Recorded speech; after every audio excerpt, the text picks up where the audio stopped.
If you'd like to talk about your own Bigfoot encounter, or if you're looking for help from a Bigfoot investigator in your area, email me at bigfootcrossroads@gmail.com. No Sasquatch were harmed in the recording of this podcast. Hey guys, I'm Ryan Willis with the Trent University Sasquatch Society, and I'm here to talk to all of you guys today.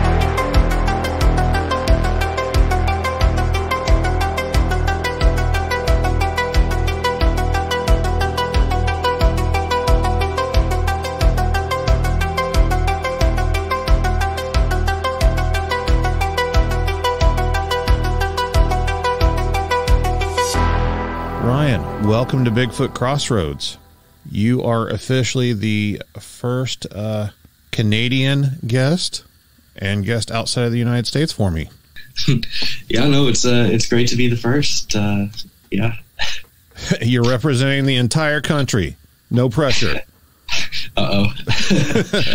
I'm not sure I should be the person for that, but I'll do my best. So I caught wind of you and your society in the media not too long ago. You guys are kind of making a little bit of a name for yourself up there.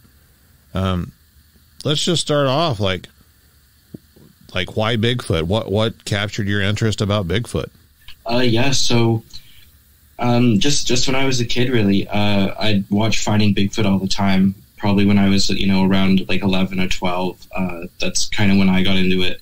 And I was, super, super interested in it, obviously, which is how I ended up here. But yeah, I just kept watching Finding Bigfoot and doing, research on my own time whenever I could. And I was just always super fascinated by it and wanted to learn more. And then when I got to Trent University, where I am now, I met a friend there, and he also had a big interest in Bigfoot. And we got talking. We thought, we should go out and do some, night investigations and things in the woods near the school. And yeah, so we got doing that. And then more people kind of got into it. And we thought, oh, hey, we should become a registered club at the university. And then we did that. And then things kind of took off. And, we'd message researchers and stuff, whoever we could. And a lot of them were, kind enough to take the time to talk to us. And it kind of, as that got, bigger and bigger, the club really, it grew in size a lot too, from when we registered. And then when, we had our school clubs and groups day, that's when it kind of really blew up in terms of, membership, because we got a lot of people in it now. And, but it's been really cool. And then, the media, took an interest too. And, so, I guess how, you read about us there, but, it's been a really neat, journey, and we're super passionate about what we do and doing, good research and, sharing that with everyone at our school. And, we actually, have a website now called SasquatchUniversity.com, where anyone can go check out, what we're doing and hear from, the researchers we talk to. So, we have a few videos up actually of, the lectures they give, and we have a ton more coming. So it's really cool. Yeah. Do people at your school give you any flack for this, or are they supportive? Do you have professors that are supporting you and stuff? We don't really have any, professors or anything that are involved with the club. But we have had, I don't know, I think there was one actually, it's kind of funny. I don't know if you read the CBC article about the club at all, but I think they went. They didn't tell us they were gonna, talk to any professors or anything. So they went and talked to two people and didn't tell us about it. Not in itself. Yeah, they went and talked to Matt Moneymaker. Actually, I had no idea they were going to go talk to Matt. And they went and talked to a professor at Trent. I forget the name of the professor. It doesn't really matter. He didn't even say anything bad about us. He was just, I think, I don't want to, I can't say for sure, but it kind of seemed a bit like maybe they were, trying to get the point across. Oh, this, look at how silly the club is. And the professor just said like, oh, I'm not really sure if I'm a, believer myself or whatever, but it's, nice the kids are like, the students are taking interest in something and, doing actual research and everything. And like, he wasn't, he just pretty much said like, oh, not my thing, but it's cool that they're doing it. And he didn't have anything bad to say about us. But it kind of, I think from what I heard later, it kind of sounded like they were, trying to get a bad reaction or so. And then Matt Moneymaker in the BFRO Facebook page, like, I guess, put the article in there and then went on a big, it was like 4 pages long, a huge rant about how they, they didn't really portray us very, very well, or maybe how they should have in the article. So it was kind of cool to see, Matt sticking up for us. But, and I mean, I didn't think the article was that bad or anything. And like, at the same time, like if that's, like I think it's really important to get, word out in the media and everything about Bigfoot research. Cause, at least me personally, that's how I got into it. I never would have heard about it if it wasn't for finding Bigfoot,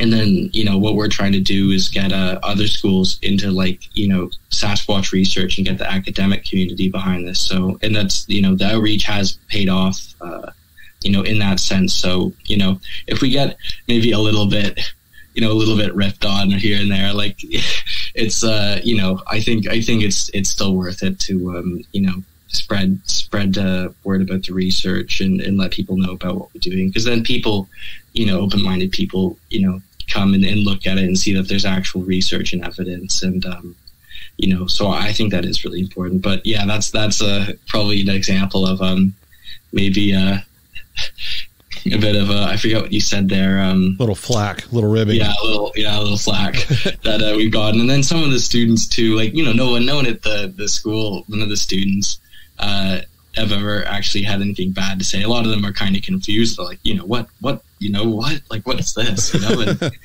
But it's kind of neat though, because a lot of them, maybe start off that way when they join the club, and they're all nice about it. They're just kind of confused because they're just like, oh, it's Sasquatch. Like, isn't that just kind of a TV myth, like a pop culture, Right. But then they come out to the meetings and they, talk to actual researchers and everything. And it's cool to see, their points of views change after, they'll come to a meeting, hear a bunch of really good evidence, and talk to a researcher. And then, they start believing themselves and get into it that way. So it's been neat to see a lot of them really go from, having no clue about it and not, really having interest to just joining the club, coming to some meetings, and then being like, wow, I'm really interested in this. And they'll go and do their own research and everything too. So it's really neat that way.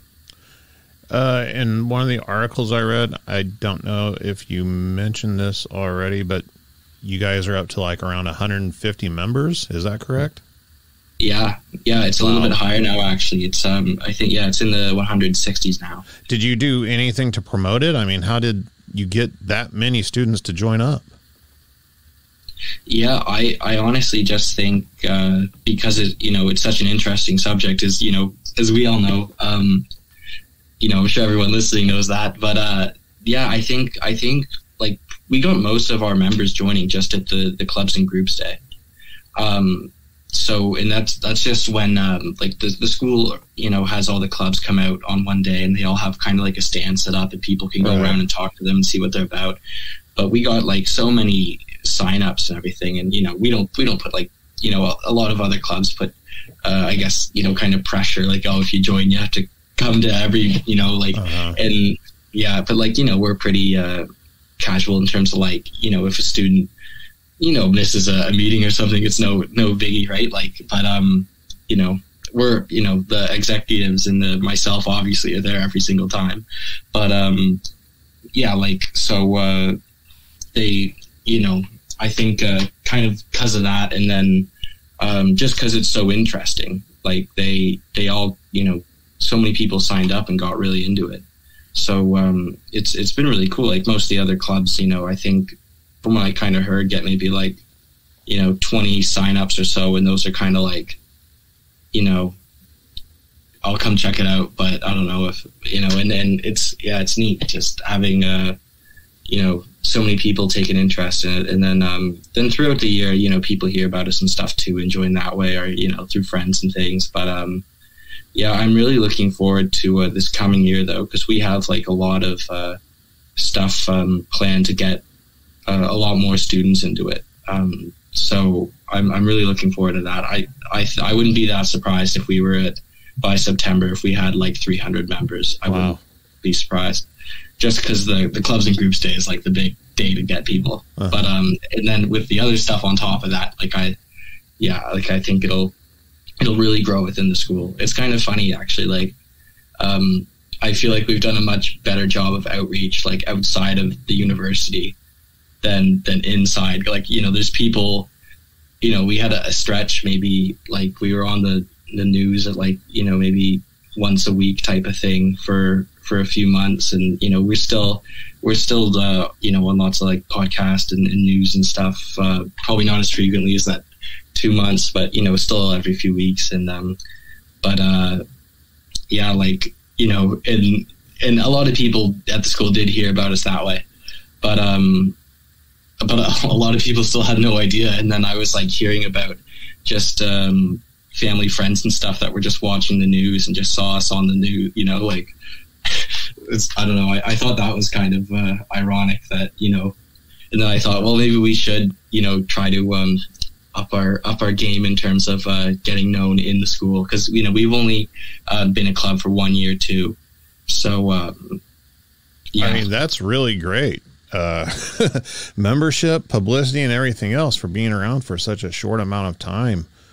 I mean, there's Bigfoot groups out there that have been around for years that haven't gotten sort of attention that you've maintained, for your first year. What do you think is the drive behind kind of the surge in younger people around your age with their interest in Bigfoot? What's drawing them to it? I don't know, because I think it's something that kind of spreads with, at least in our case, maybe a few people have an interest and they, make an effort to share that interest. But I guess, we did it on a pretty big scale. But it's neat, though, because I think, with the younger generation, I don't know if maybe they're, maybe more open-minded to the, notion of Bigfoot than other ages and things. I can't say if that's true or not. That's just an idea of maybe why. But, just from, we get kids coming to the club who believe, who are, some that are skeptical, but, are still very interested, and everyone's super respectful of each other's views and opinions and everything. It's really good that way.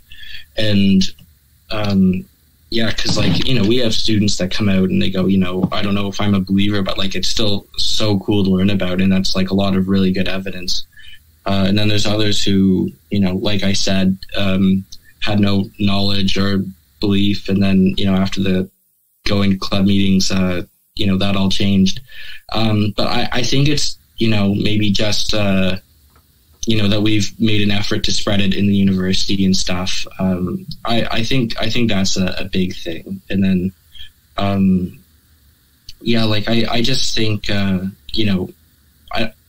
when I talk to some researchers about it, they suggest that, around the people growing up during the age of the Patterson-Gimlin film, there was a big hit then, a lot of people around, who were younger when that came out got into it around that time. And they, I think a lot of them kind of suggested that with, as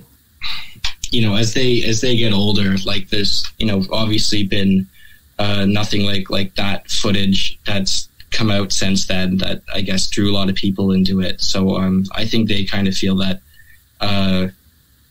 it's, an interest is dying out amongst certain ages and stuff, but it's kind of neat to see that growing in the new generation here at Trent, and all these kids take a real interest in it, and a lot of them are in science too, which I think is really cool, because we have a lot of researchers come out with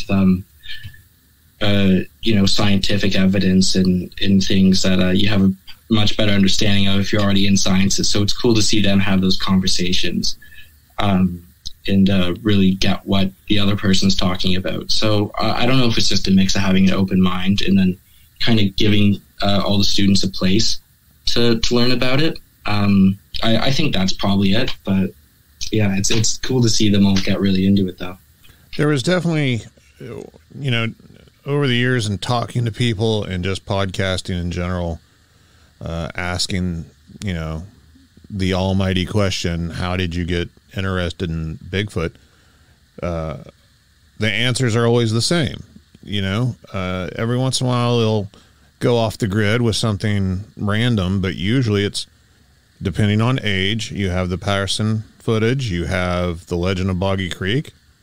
Finding Bigfoot is the big new one.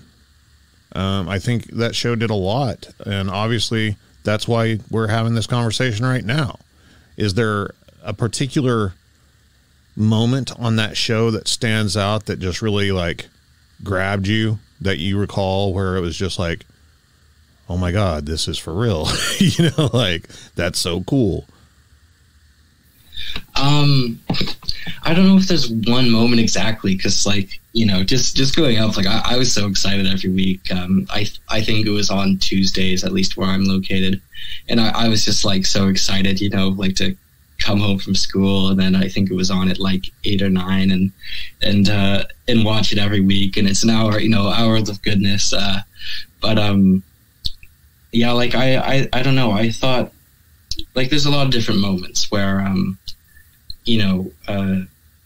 I really looked at it and went, there's really something here. But yeah, I think probably a mix of just seeing all of the witnesses that they pulled together, and the BFRO has amassed over the years, but then also I thought it was pretty cool when they had I forget, I was pretty young, but I always still remember when they went and met up with Dr. Meldrum and talked about a set of tracks he found.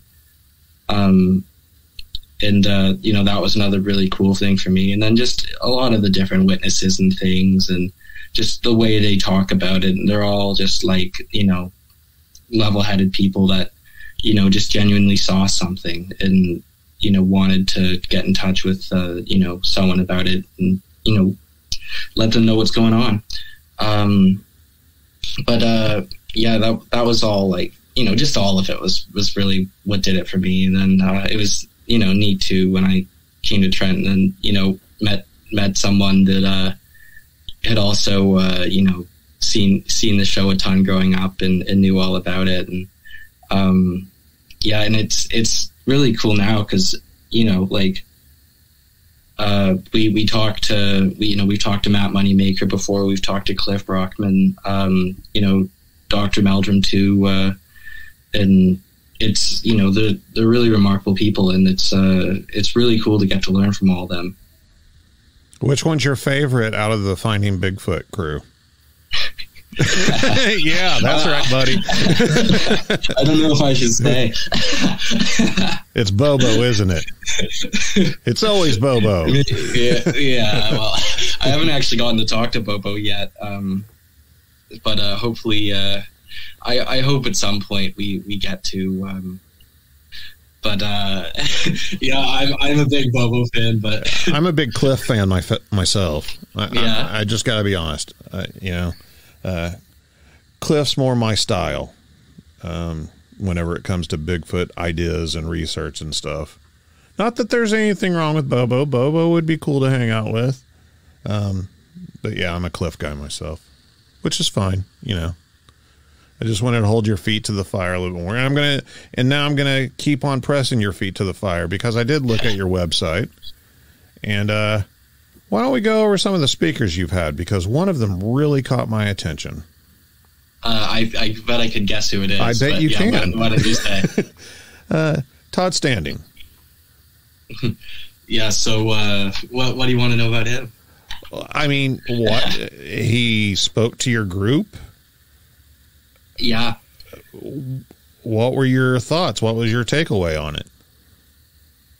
I've gotten a lot of, I'm sure you, know why we both know why he stands out, obviously, but right. Very controversial figure in the Bigfoot world. Yeah, and we've actually taken like a fair bit of heat just for talking to him. But like it's not our job to like say whether he's his stuff's legitimate or like our job is if the students come to us and say we'd like to hear from this researcher and see what they have to say, it's our job as the executives to go out and try to get that speaker. And that's something I'd like a lot of people in the Bigfoot community to try to, understand, like, because, I get some emails that like, oh, you'd be much more legitimate if you hadn't talked to Todd Standing, right? Right. And, like, honestly, like, from, everything you had to say, like, I don't have anything to, like, fault him on, you know what I mean? Like, he had a very good talk. It's actually, we have a YouTube channel now, like I mentioned earlier, with all the lectures. It was a really cool talk, and we probably did go into some kind of, I guess, a little more out there topics for some Bigfoot stuff, or things that at least I found to be out there I was surprised by just because I hadn't heard of them before. Like we talked about humans and Sasquatches crossbreeding and things like that, and it was a really cool talk. But and anyone can go check it out. If you just go to the website, the YouTube section's right there. And I think we only have 2 videos up right now, but we have a ton more already recorded, and that should be coming out any day. But but like people check out the website, and we had only Todd's video up for a little while, so people were kind of like, oh, but I think we get a lot of different researchers kind of saying different things that could also be seen as controversial, but it's our job just to share the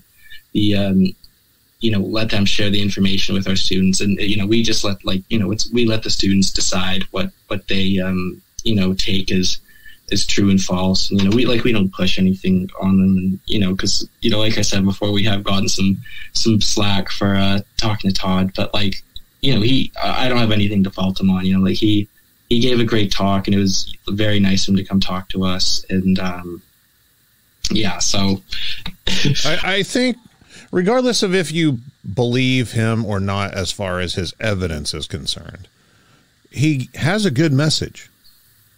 Like his ethical ideas about the subject of Sasquatch, trying to get them protected and proven. And, he went through court, trying to get it done. And maybe it was for publicity. I don't know. But he did it and failed. But he still tried. He still tried. So he's got a good message. I just, I'm like you. People need to, decide for themselves what they want to believe and what they don't. Yeah, because me personally, I didn't find anything, at least he talked about, to be, there wasn't anything he said where I heard him say that and went, oh, I think he's full of crap. I thought everything was very, well done, and he had good points and everything. And but yeah, like you said too, his overall message with Sasquatch, he gets into it a lot more in the talk. But he had a really good overall message in terms of how he hopes us as people can learn from things he's observed with Sasquatches, and that they take really good care of themselves as family groups and I guess a society that I think one of the big things he said is that when the discovery is complete, he hopes that humans don't just ruin it, and once they kind of find out where areas where these animals are located, groups them. He hopes groups of people don't go out and ruin it or go out and start hunting them, or which obviously he took a lot of time and energy to go through the court system and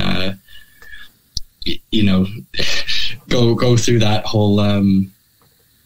That whole process that, it sounded pretty pretty wild. And he said it was pretty, difficult. Yeah, I'm sure you've heard all about it. But for sure. Yeah, and then, and he does work with like a lot of, very credible people too. And I, like, me personally, like I've always been someone that, if experts come out and say, this is or this isn't, they have very good evidence one way or the other. That's kind of what I base a lot of my, personal opinions on. But, then again, like, whatever I do or don't think, like, that doesn't matter for the club. Like, if a student comes and says, Ryan, I want to hear from this guy. Do you think you'd be able to get him? We'd love to hear what he has to say, and I'm super interested in his work. I gotta go, and I too wanted to hear from Todd, cause, like, no matter what, either way, people look at his work in the Bigfoot community, it's still really neat to hear everything he has to say anyway. Like, but, yeah, so, I have nothing to fault him on, but, yeah, like, it was a really cool talk though. And, I hope people can go to SasquatchUniversity.com and check it out. Yeah, but one of the biggest takeaways I've ever had from the whole Todd Standing thing is whenever he teamed up for a short while with Les Stroud. And Les got a lot of internet heat for that. People didn't like it. They were mad. You're going to put Todd Standing in the spotlight and show the whole world to him, like, people didn't like that at all. They love their Survivor Man, and why would he do this? And the big argument was, of course, well, look how controversial Todd is. Like, all these people are against him, like, they don't trust him. They think he's a hoaxer. And Les Stroud's response to that was, to the entire world, anybody that believes in Bigfoot is controversial. You're all on the same level as Todd. It doesn't matter who I put on the show, the world is going to see it that way. And I thought that was a really valid point. Because at this point, we've got Dr. Jeff Meldrum out there on our side, and it doesn't do any good, it seems.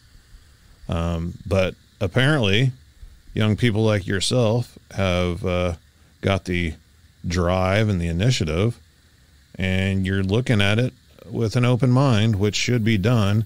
And I think the future with people like you who are getting this interest as they go into college and get their degrees and become scientists and researchers and everything, I think that's how we'll eventually get the scientific community on board, instead of trying to convince, these scientists that have already been doing their job for years and years to come back retroactively and start believing in Bigfoot. I think it starts with you guys working your way out. Yeah, like, I totally agree with that. And, yeah, like, like I mentioned earlier, like, so many of the students we have are in sciences, and, will have long careers in the field of science. And, but like I said, I think they're a lot more open-minded now too. So I think the mix of, the interest in being open-minded is really paid off. And I think, the next generation of Bigfoot researchers we have, here at the school that are coming up, and, it's really getting pretty serious, will, have a big contribution in the Bigfoot world. And, I don't know. I think it's super important. And, it's also one of the reasons I, really appreciate, being able to do the outreach, and then, talking, having the researchers come and talk to, our students. Cause, just with each one, like, if it's another student that, heard some evidence and then, had the realization, that there's, actually, an animal out there, and, wants to do good work in it. And so I do think things are changing that way. But, you're getting, close to 200 people interested in Bigfoot all at the same spot at the same time. And it's not a Bigfoot convention. It's not a conference. So to me, that's amazing right there. I mean, besides the meetings, though, what is your group doing? Are you actively going out and looking for evidence and stuff? Yeah, like it's the summer right now for us, obviously. So, we go out in smaller groups when we can, in the winter too. But, we go out and do, night investigations and stuff. We don't have proper equipment or anything for it right now, but we do have merchandise on the website now to hopefully that'll turn things around for us financially. So we are able to conduct everything we're doing better. So it'd be cool if people could take a look at that and see if there's any clothes or mugs or things that they might want to buy. That would definitely help us out. But have you thought about trying to get a professor at the university on board to sponsor you guys and maybe get some academic grants of some kind or something? Is that even possible? Yeah, I don't know, because it might be worth a try, and we have approached some parts of the school about doing. We have had some researchers offer to send us Bigfoot hair samples and things to get work done in labs and stuff there, but a lot of them won't even answer me back, and which is.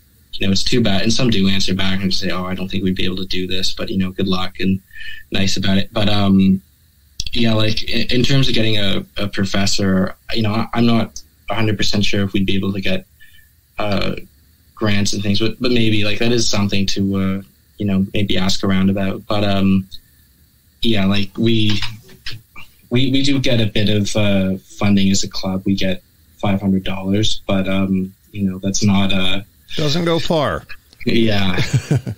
Yeah. So, but what we are, doing right now with, the website sasquatchuniversity.com, we are trying to, kind of create one spot. I don't know if I mentioned earlier, but there's some other university groups that have heard about what we're doing at other universities and, have talked to us about, what's involved and have an interest in starting their own societies at their own universities. So pretty soon there might be a few more Sasquatch societies in Canada.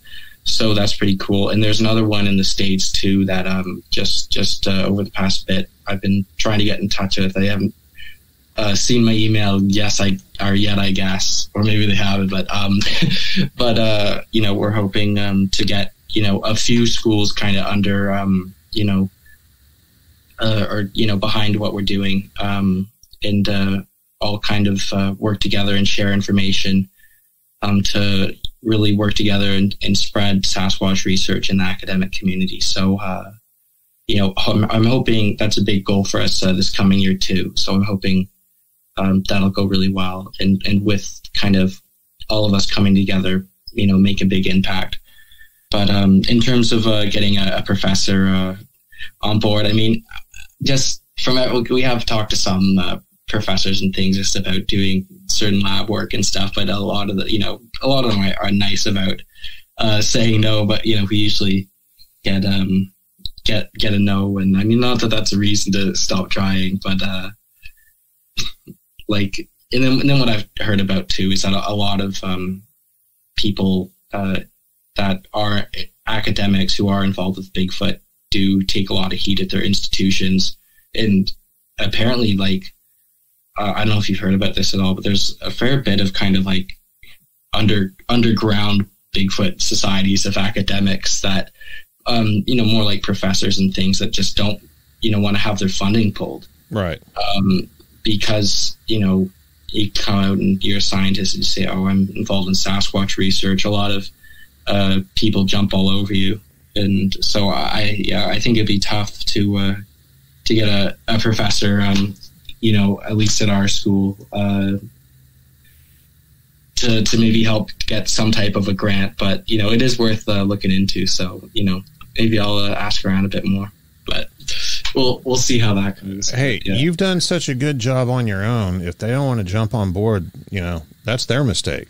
I don't think I'm going to be honest with you. We don't know one another, but you give me the impression that you'll do the thing your damn self if you have to. Like you seem like a guy that just is willing to put in the work to get things done, and you don't really let obstacles stand in your way. I mean, you've gotten this far.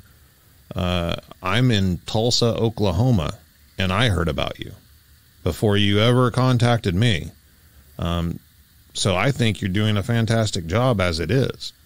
And I think eventually professors might be asking you if they can be a part of this. Hopefully. And, I really appreciate you saying that. It's not just me, like the whole group works really hard at it. But, it's been really cool though to, like you said, talk to people in the Bigfoot world and, have had them hear about the work we're doing. It's really special. So, really appreciate you saying that. And, hopefully, over time, professors will come out and say, hey, we'd like to get involved with what you're doing. And that'd be super cool. And, there are professors we talk to all the time at, other universities. Hopefully, someone at Trent comes out and can be that guy or girl. So, Do any of your members, have you ever had anybody join the society and be like, hey, something happened to me and I think it was Bigfoot? We've had 2 members come, or at least just to me, I've had 2 members come to me and say, I've had stuff happen that, really quite sure was Bigfoot. One was actually like an eyewitness sighting. So, oh, wow. Yeah. So, I won't use any names or anything because I was, told, they said, oh, you can talk about it, but don't say it was, it was me. But, we know it was you, James. Yeah. I just made that name up. I don't even know if he knows any James people. Calm down. James of the Bigfoot Society is like, what? How'd they find me? Sasquatch Society. My bad. I'm so used to calling it Bigfoot just because, in the media, that's what everybody calls it. So it's easier to use so people can find you. But I think Sasquatch is the better of the 2 names myself, but that's just me. Yeah, I mean, we use them pretty interchangeably, so what did James say about his sighting? What was the story? So I think he said it was when he was like 14 and he was camping, I think Algonquin Park is what he said. So it's a big like provincial park in Ontario. And other reports do come out of there and like, all around there. And he said he was he in the canoe? I think he was at the campsite, and he saw like across the lake, on the other shore, like a tall hairy figure going through the trees, and said, oh, like it wasn't a moose, and saw it go through and disappear into the bushes, and so I thought that was pretty cool. We actually found a student that had something happen. And then the other one I think was camping, I don't remember exactly where now, but in northern Ontario, and said they kept having like rocks and things thrown at their tent. Wow. Like pretty late throughout the night, and couldn't really fall back to sleep because it was just and I think they said they heard some kind of loud like runoff eventually at some point, but obviously like maybe that was something else, that one, but like that's pretty standard Bigfoot behavior. It was just pretty neat to hear. Does your group take reports? Yeah, we do. We have a spot right on the website. Anyone can just message us, and we do get a lot of reports come in that way. So it's neat too, and it helps us because a lot of them are from Ontario. So, obviously we have to pick where we're going to go looking, right? Anytime we want to go for a night investigation. So, it helps us decide. And it's neat to see like where, activity's happening and where stuff's coming in. And, I talked to a lot of witnesses on the phone actually. And it's pretty cool to hear, their encounters and then a lot of researchers too. We get all kinds of people in the Bigfoot world, getting in touch with us. But it's really cool though. Anytime we're able to have a witness who has just heard about us just through the news, and like read one of the articles and then got in touch with us that way. It's neat to see like the initiative paying off that way. Us because doing all the work to get our name out there, and then witnesses actually hearing about us and coming forward and talking to us and being able to use that information to conduct our own research. It's pretty cool. And you're putting your area of Canada on the map for Bigfoot, because everybody knows whenever it comes to Canadian Bigfoot, it's always British Columbia. It's over on the coast, west side. So you're trying to disrupt that, are you? I don't know if disrupt's the right word, but they definitely have in terms of like quantity of reports and everything. They totally have us beat. But there are still a lot of very good reports that come out of Eastern Canada.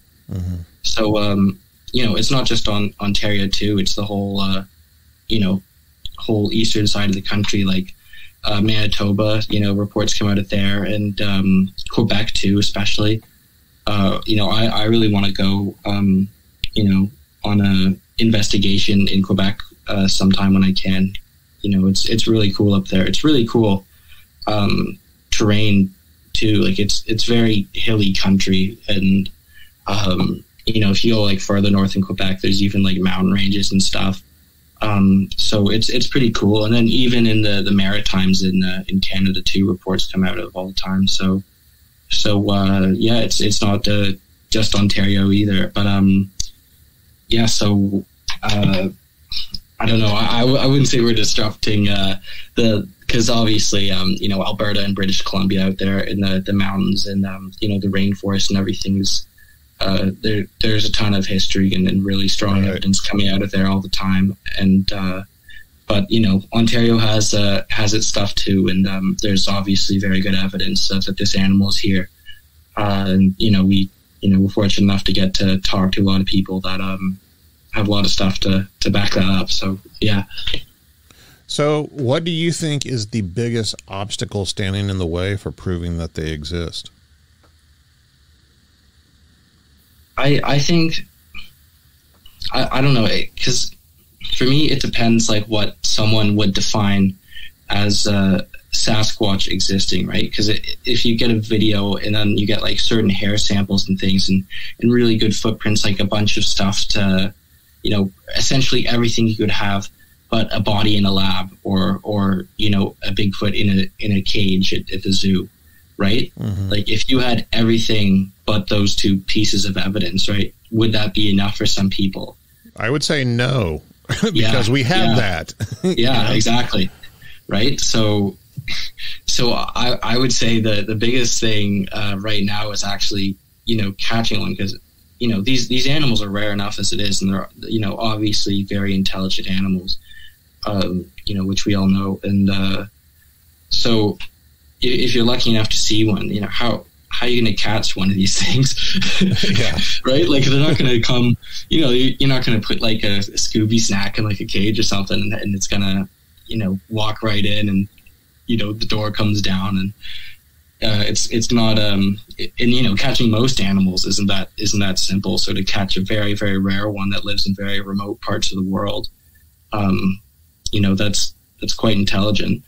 Do you think because it being part of folklore and staying hidden this long that the scientific community has maybe set the bar higher for proof of Bigfoot compared to other things?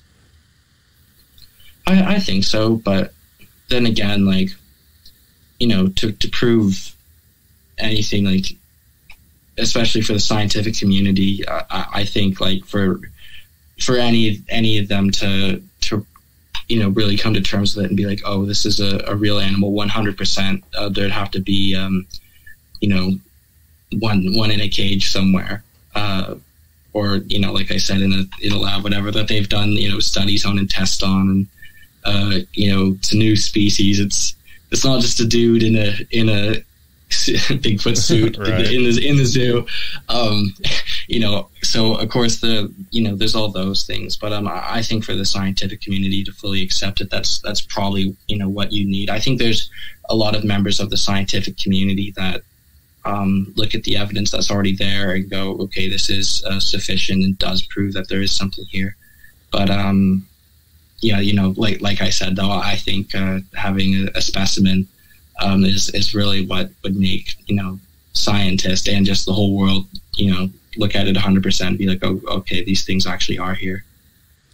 So whenever you guys go out in the field on an investigation, I mean, are you doing just the normal finding Bigfoot research, or are you guys trying out new things? Do you got new ideas? I wouldn't say all of them are entirely new. That I don't think there's anything that we have thought of originally. We right now we do like the kind of finding Bigfoot classic stuff.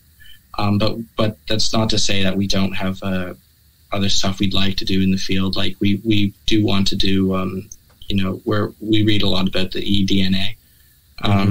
So we, want to get into that more, and, hopefully with, we're able to sell merchandise and things, and hopefully the Bigfoot community kind of backs us up there, so we're able to do that stuff. We read about a lot of, methods and things that we want to try out that, does involve certain gear and, a financial backing there. But right now we go out and just try to, we try to pick nights where the moon's quite bright and things too. So we're able to see a bit better if there's, because obviously you don't want to go out with just a flashlight because they'll, see that from quite a ways. But yeah, we try like wood knocks and howls and things, and and then if we're there a bit before dusk, we'll look in certain areas that might be, we often go to places, like I said, that reports have come in and tracks have been found. So, we look around for tracks and things. That's pretty much what we do right now, but we're really hoping to up our game. We, read about a lot of ways to up our game, but, until we can get some of that gear, we're not able to do quite yet, but hopefully soon. So yeah, we're looking forward to that. You mentioned wanting to check out the Quebec area. Is there any like dream spot you would love to research? Me personally, like there's this one area, like it's not very habited, like most of northern Quebec. There's like really no one up there. Same with northern Ontario. There's this area, it's called the Torngat Mountain Range. It's in Quebec and Labrador. But yeah, that's an area I really want to go to. And I have heard about sightings coming out of that area. Like not an insane quantity or anything, but it's just a really cool looking area if you look it up.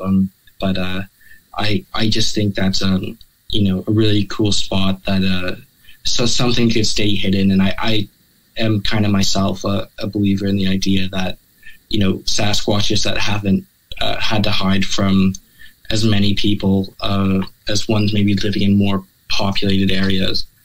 Yeah, I do believe that ones living in a less populated area would probably be easier for us to find, especially if we went up there with thermal imagers and things, and the equipment I hope to have. I don't know. I think that would be really cool. But you think they'll be more relaxed in that situation? I think they would, just because there's indigenous tribes and things in certain areas of way up there, but so much of it is just remote wilderness. Like I kind of tell the students in the club sometimes to, I don't know if you're, this is, I guess, something for the, the young people, but there's something called the Snap Map, and you can see on the app Snapchat, you can, people will post like kind of what's going on in populated areas. There's little orange bits. But, if you go down in the States, there's certain areas where there's, nothing and it's really good forest and stuff. But if you go like, way up and, like beyond kind of populated Canada, you go like way far north, there's like absolutely like nothing there. And that's kind of areas where, are just insanely remote that we want to go check out, and that there are pretty interesting sightings and stories coming out of. Just because, kind of those two things, just the remoteness of it. And then it's like, people that are there and, maybe they're at like a hunt camp really far north that, you have to access by like a seaplane. Or like we had some pretty, interesting activity happen to us there. And, we were only there for like, 2 weeks or so. So, that, me personally, that's something I want to try, but pretty much everything Bigfoot I want to do. Like I even want to go. I've talked to Dr. Meldrum a fair bit about the Caucasus Mountains. I really want to go there and check that out. So there's a whole bunch of places I want to go and things I want to do in research. But yeah, in Quebec personally, that's probably where I'd want to go. If you could go out into the field with anybody, who would it be? Oh, that's a tough question.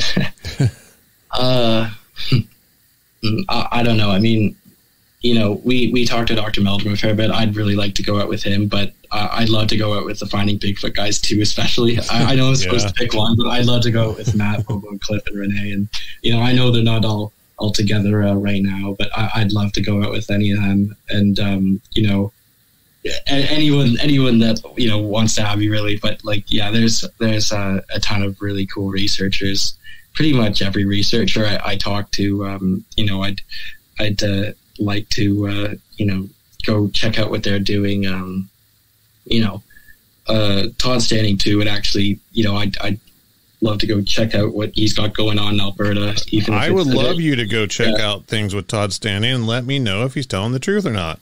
Yeah. I mean, that seems pretty simple to me. Like, yeah, exactly. And, yeah, so, I don't know which one I'd like to the most, but, yeah, like, it would just be super cool to go with any of them. So, I've kind of had my fingers crossed for quite a while now that at some point I get the email asking if I'd like to go on one of these, cool expeditions somewhere, because, I totally would. So hopefully that happens at some point. So, if you, BFRO, if you guys are listening. Yeah. Hey, yeah. Bobo, call this guy. Get him in the woods. Yeah. Or Todd or Dr. Meldrum or, Yeah. But, I don't think Todd listens to my show, but I might be able to network my way to, Cliff, Bobo, Matt. Yeah. I don't even know if Renee is involved in the Bigfoot world anymore. I haven't heard anything in a long time. Yeah, I emailed her a while ago and I never heard back. But, I've talked to Matt and Cliff, like I said, and they have my number, so they can, hopefully they hear. But, and same, I really want to, Dr. Meldrum, if you're listening, he's talked about the Himalayas and the Caucasus and stuff, and Russia too, we've talked about, and, I'd love to go there with him. Like that'd be incredible. Like it just looks like such a cool area. And it's really, cool stuff that he's talked about going on there. So, I'd love to check all that out. So, but really, really everywhere. Like I'll go anywhere. Anywhere there's Bigfoot. Yeah. I know, man. I was the same way whenever I got started. I was in my early to mid 20s whenever I got involved in Bigfoot, and I had it bad, man. I had it bad. I had to go out all the time. So I definitely understand where you're coming from. How many years of college do you have left, or should you have left, I guess? I have one more right now, but, there's tons of programs and things you can do for a year or 2 years after that are, optional, and I think a lot of schools have it where, you do one program with them. They kind of give you right on like admittance into others, so you can stay longer if you want. But I got more year currently. But what's your major? Yeah, so, I'm in Canadian and Cultural Studies with a specialization in film and media right now. Oh, yeah. Cool. Want to be a documentary filmmaker?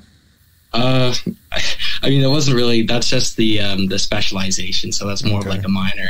But I just always thought, I guess film, like, it's a lot easier to write essays and stuff on films than long plays and books you have in English and stuff. I was in English before, so that's kind of why I picked it. But I really do like documentaries and stuff, and so I actually would like to do that. But that's not something I with my degree. I don't know what I'll do with my degree, but yeah, like the Canadian and Cultural Studies is like the the major of the degree, if that makes sense. You'll be like everybody else, and you're going to take your degree and try to find Bigfoot and not use it at all. Yeah. I don't know if there's too many degrees. There's only a handful of people in the world, I guess, that have degrees that fully apply. Well, I guess there's a lot of, biology and things, but I mean, like the people, the Dr. Meldrums of the world, and right. But yeah, mine definitely doesn't apply to Bigfoot very much. The Canadian studies part actually does a little bit. Sometimes I'll have some type of Canadian studies reading or something, and there's some sort of reference to Indigenous people having an encounter with the Sasquatch, which I always like to come across. But right. Yeah, but other than that, it doesn't really apply. So once you're gone, what happens to the Sasquatch Society? What's the future for the organization? We have a few up-and-comers that should be taking on executive roles, if the elections go well for them this year. And then, they'll kind of have most of the club support to take over the presidency role and have things going smooth. But it's good, though. There's a lot of, freshman students and stuff from this past year that have gone into it and really know this stuff. Like they'll even come talk to me sometimes and have found something that I hadn't even heard of, and I'm always pretty blown away when they do. But they're great, and I think when I'm gone eventually, they'll do a really good job running the club and keeping it going. So, and I think especially after this coming year too, will be very, very cemented in the school, and there'll be just so many people that are putting time and effort into it that it'll be running really well for a long time. So that's a great part of it. What about you personally? Once you're out of school, are you going to stay with Bigfoot? I hope to. I hope to do whatever I can with this. I'm super passionate about it, and I'm all in. It sounds like it. Yeah. So, like I said, we kind of have the entity now, Sasquatch University, outside of the school. So I guess I'll still have that to keep working on. I'm sure I'll still work with, whoever the new president ends up being after I'm gone, and helping them all with that. Cause, I'm obviously, the face of it all, and the one kind of driving everything. So, I'm sure I'll be getting lots of, messages and keeping in touch with them about, things to do with the club, and can you get this person or that person for us, right? And I'll always be there to help guide them. But, but I hope to keep doing Bigfoot research after I graduate for sure, and do everything I can with this. I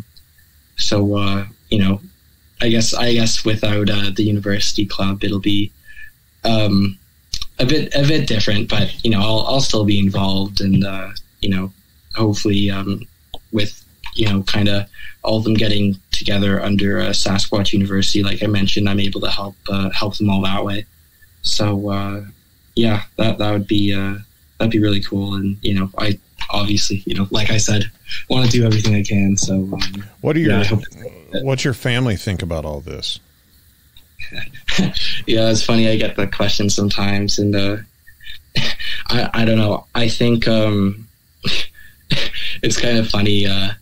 For a bit, I don't think they really kind of, like they always knew I had a huge interest in Bigfoot and would watch it growing up with me and stuff. But I think sometimes they, some of their friends would be like, "Oh, like does Ryan, really believe?" And they're like, "Oh, well, I'm not sure." They don't want to say it. It's like, "Yeah, I do." But cat's out of the bag now.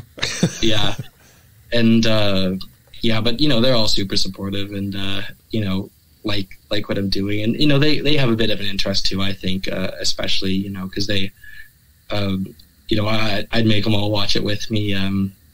Growing up, and my brother likes it too, and he's knows his stuff a fair bit, and so they're all pretty supportive, and they like what I'm doing and hearing about everything going on, because even if you're not a believer or a full believer or a half believer, it's all super, super interesting. So yeah.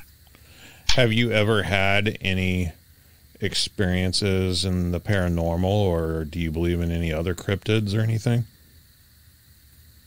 That's a good question. I mean, I haven't had any experiences, even Bigfoot, I've never like seen a ghost or anything, or a chupacabra, but I don't know. I mean, like all my research over the years has been pretty Bigfoot focused. Like I'm familiar with other cryptids and things, and once in a while, if there's like a documentary on about some of them, I'll tune in and watch if I stumble across it. And Ancient Aliens, I've watched a fair bit of that over the years too. And then I like watching the ghost shows a lot too. Like I watch Ghost Adventures a fair bit, and I don't know if I'm a believer or not in those other things. Like because they're all pretty different, and then like kind of the reason I'm all in on Bigfoot is because I've really done a lot of research and talked to researchers and have looked over the evidence and come to the conclusion that yes, there's a real animal here. There's very good evidence to support it. But I'm not as familiar with like what the evidence is for other cryptids, and to my knowledge, at least, a lot of them don't have the same type of sighting base and evidence that Sasquatch has. So I think that's kind of the difference, and probably why I'm have always kind of been a Bigfoot guy over the years. But then again, like Ghost would probably be the next, the number two for me in terms of something that I believe in, because I do have like friends and actually like family members that have had ghost stuff happen to them. So I don't know. I think that's pretty interesting and something I haven't done too much research into myself, but it's cool. It's also pretty scary. I'm obviously it's pretty scary too, but the ghost stuff probably scares me a lot more, actually, surprisingly enough.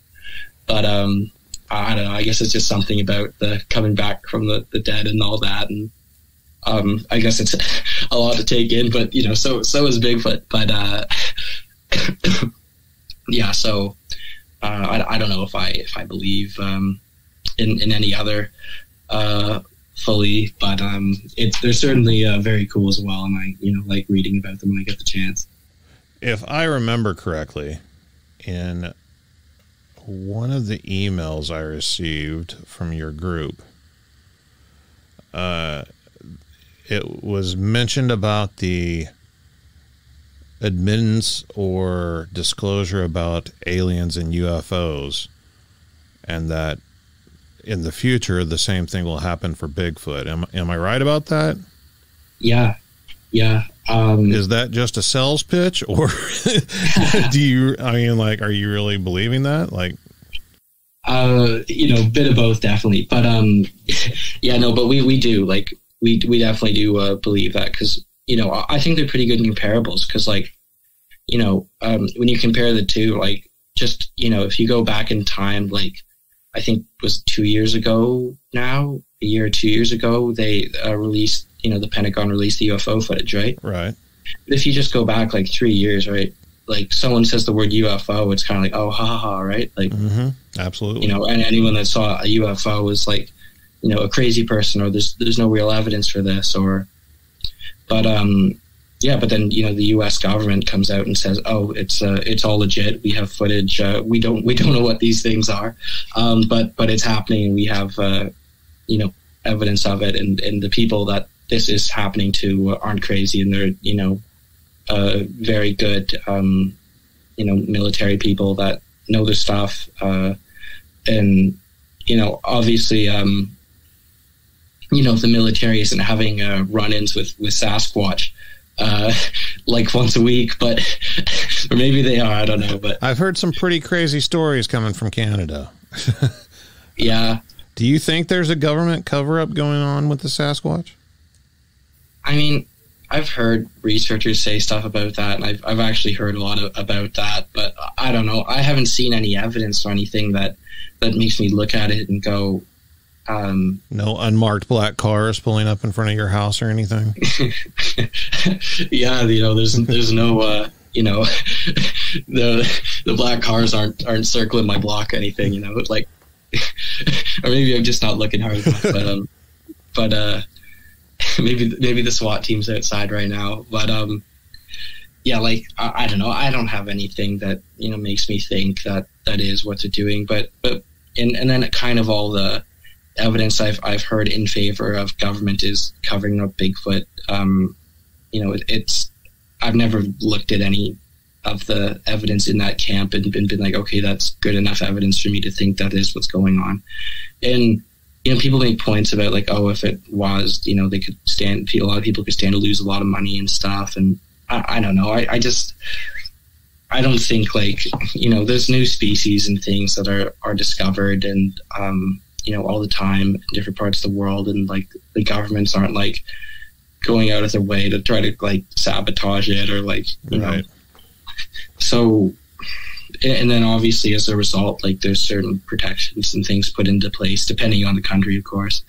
But yeah, like, so I don't know. I don't think that's what's going on. But in terms of comparing the two subjects, you know, I think they're both areas where there's like a ton of evidence that just is kind of discarded and not taken seriously by science and the general public. And, you know, now, you know, with modern technology and more open-mindedness, like, you know, like with the UFO stuff, the evidence has come forward and now we know for sure. And I do think the same will happen for Sasquatch. Like, who knows exactly when? I'm not saying it'll be this year or next year, you know.